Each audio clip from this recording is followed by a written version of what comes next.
You said something, and the moment it left your mouth, you knew. Maybe it landed too hard. Maybe it came out sideways. What you meant and what they heard aren't even close.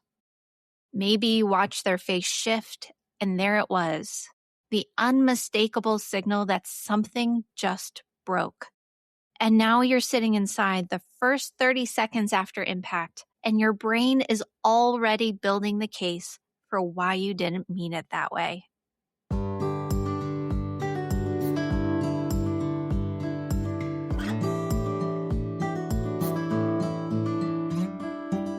You're listening to Coupled With, the podcast that helps you take the guesswork out of feeling seen, heard, and valued in your relationship.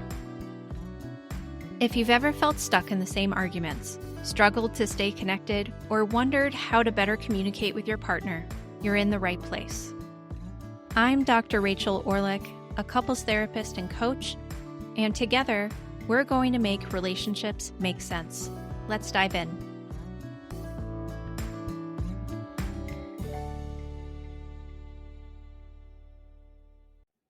Welcome to Coupled With. Today, we're talking about what happens in your nervous system the moment you realize you caused the hurt and what those first 30 seconds actually require from you. Here's what I mean. Most people do this. They start explaining immediately, almost before their partner is even finished reacting. There's already a sentence forming about context, clarification, and intent, and it makes complete sense that you do this. The explanation feels like it would help. It feels like it should shrink the hurt. It doesn't. What you're about to hear isn't about a better apology. It's about understanding why the move you've been making, the fast, well-meaning, completely logical move, keeps making things worse, and what it actually looks like to do something different. Here's the scene. You're in a conversation that wasn't supposed to go there. Maybe it started as a practical discussion, schedules, logistics, something that should have taken only 5 minutes. And then something shifted. A tone, a word, a pause that lasted one beat too long. And then you said the thing. You don't always know in the moment. Sometimes the signal is immediate. Their voice goes quiet, their jaw tightens. There's a stillness in them that wasn't there before. Sometimes it's more subtle. They keep talking, but something has left the conversation. The warmth has dropped. The door didn't close, but it's no longer all the way open. And now you're watching it happen in real time. What happens next is almost automatic. The explanation assembles itself. That's not what I meant. What I was trying to say was, you know I would never. The words are already there, already organized, already pointed directly at the source of the problem, which is the misunderstanding, the gap between your intention and their experience. You didn't mean to hurt them. Therefore, if you can just communicate what you actually meant, clearly, quickly, and with enough context, the hurt should go away.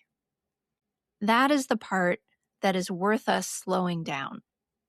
Because in that same moment, while you were building your explanation, your partner is having a completely different experience. Something in them just registered as not safe. Not safe to be open, not safe to be soft. The system that is always scanning for, am I okay here? Am I held here? Just got an answer it wasn't hoping for.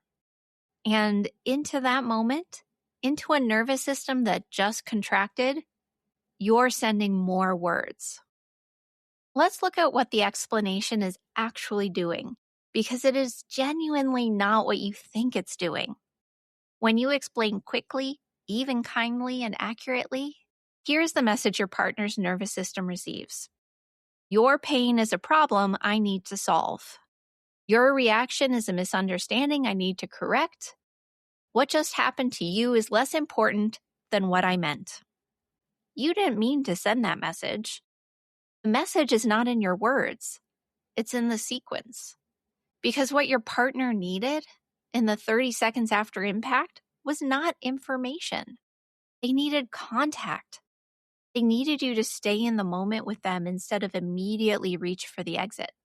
And the explanation, however gentle and true, is an exit. It redirects the conversation from their experience to your intention, from what happened to them to what is happening to you. There's a particular version of this that shows up in therapy sessions. A person is sharing something tender, a fear, a longing, something they've been holding for a while. And while they're still finding the words, they notice something shift in their partner's face, a blankness, a withdrawal behind their eyes. And when they name it, when they say, I can see you just disconnected, that makes it hard for me to keep going. What comes back is, that's not what I did. Which might be true. It might be accurate to what happened for you. But the conversation just moved from, I feel unsafe opening up to you, to, let's debate whether that expression on my face means what you think it means. And the person who is vulnerable is now managing their partner's response to being called out. The original hurt is buried. And they've just learned, again, that opening up costs them something. The explanation doesn't close the gap. It actually widens it. Here's why this is so hard to stop doing. When your partner is hurt, when you can see it and the air in the room changes, your nervous system reads that as a threat. Not metaphorically, biologically. The thing that regulates whether you feel okay is, in part, how okay your partner seems.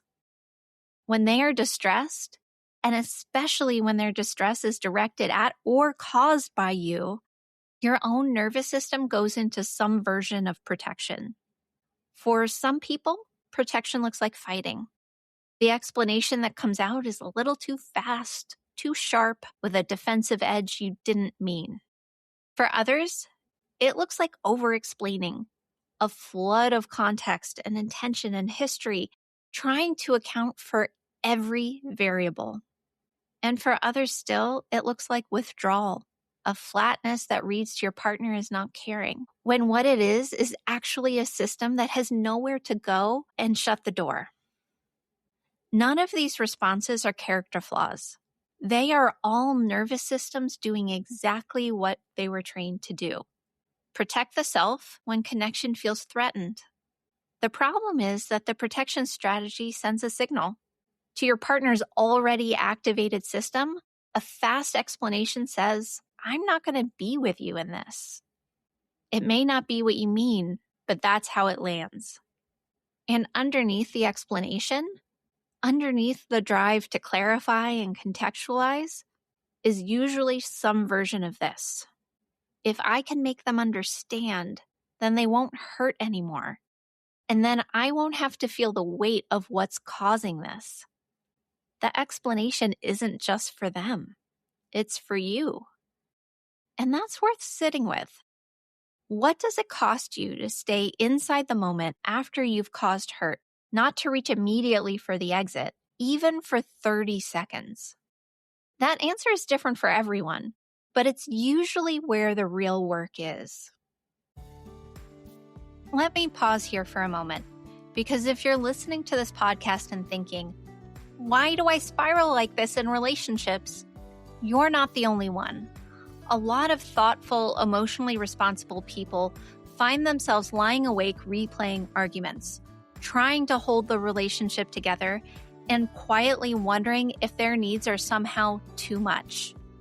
I created a free 10-minute training called Why Love Feels Like Too Much, where I walk through what's actually happening underneath those moments.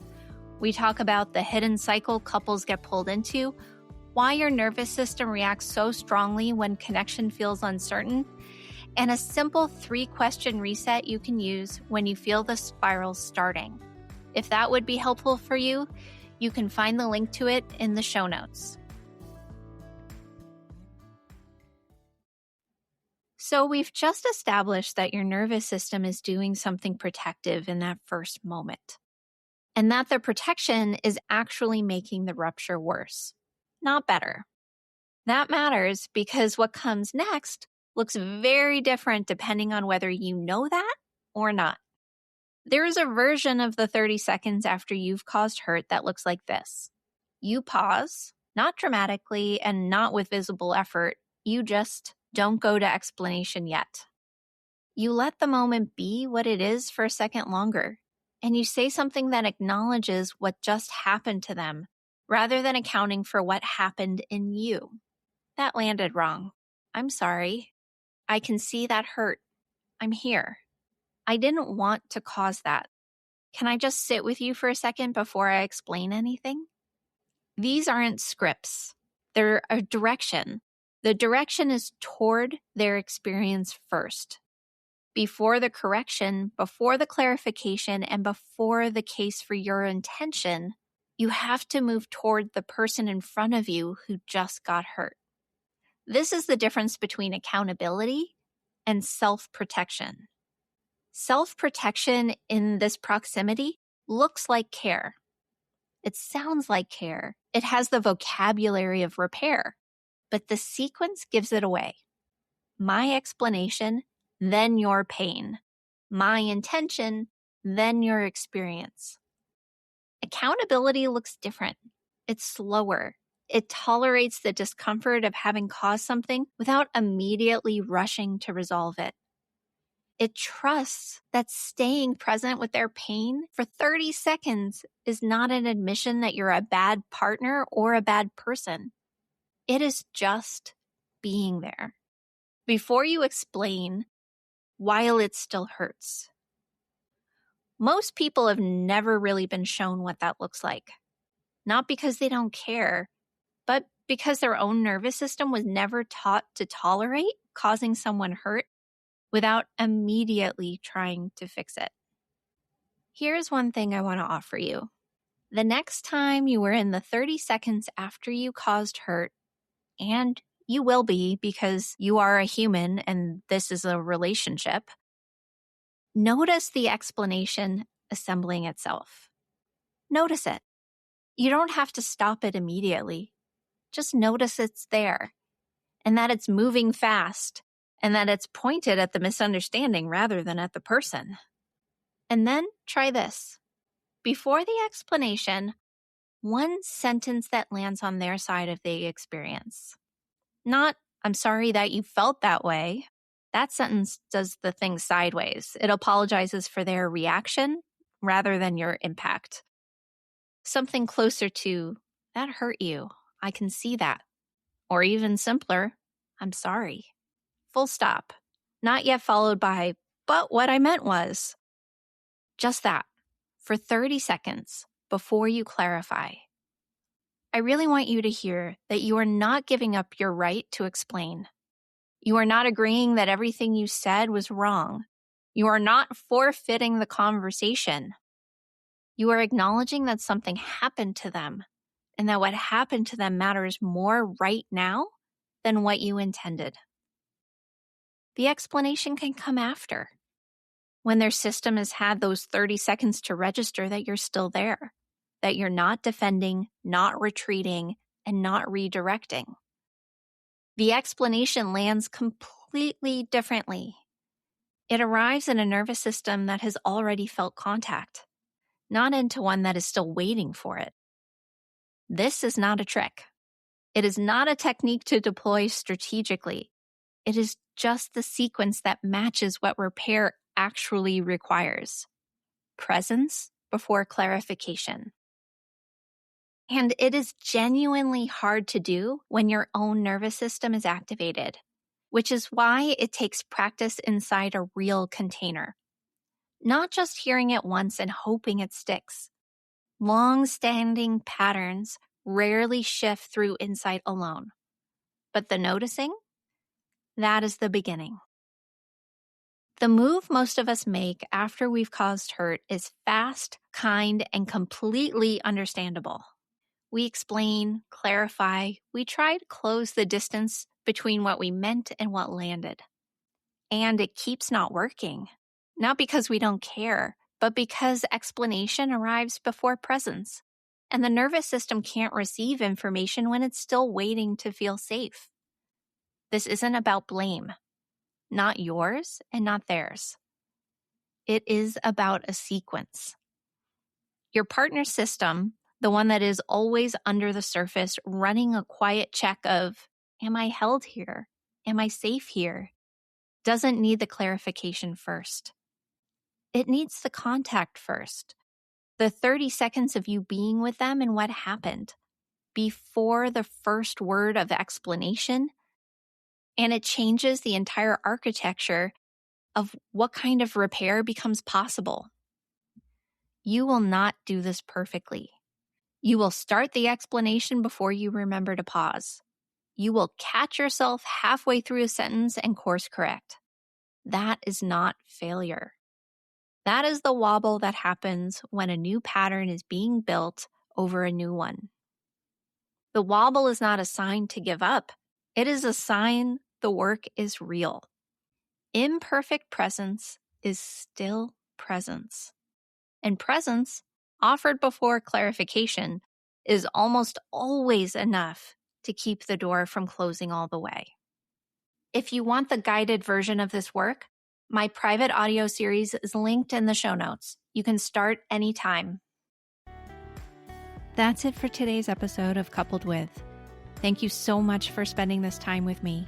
If this episode resonated with you, I'd love for you to hit subscribe so you never miss what's next. And if you found it helpful, please share it with a friend or leave a quick rating and review. It really helps more than you know. And if you're curious about how we might work together or want more resources to strengthen your relationship, head over to my website, www.drrachelorlick.com. You'll find free tools, podcast extras, and ways to go deeper. Thanks again for listening, and I'll see you next time.